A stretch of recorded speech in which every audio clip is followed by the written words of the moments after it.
Уважаемые читатели и подписчики социальных сетей Центральной городской библиотеки имени Ивана Шухова.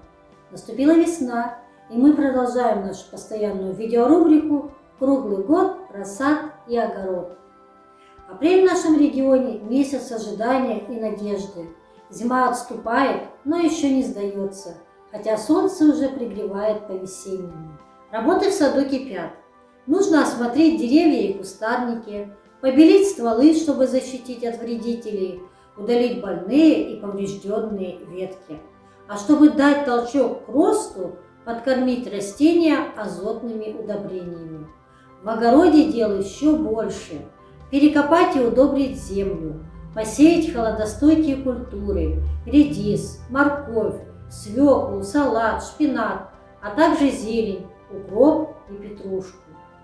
Вместе с перекопкой земли следует провести ее обработку от вредителей, используя специальные химические или народные средства. В теплицу уже высаживают томаты, огурцы, перец, баклажаны. Их нужно проветривать, поливать, подкармливать, чтобы рассада окрепла и радовала будущим урожаем.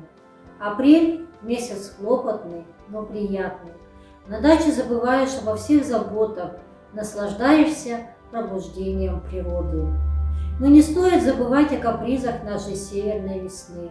Заморозки еще возможны, поэтому нужно быть готовыми укрыть нежные растения. Уважаемые дачники, апрель – начало нового дачного сезона, время надежд и свершений. Пусть ваши труды будут вознаграждены щедрым урожаем.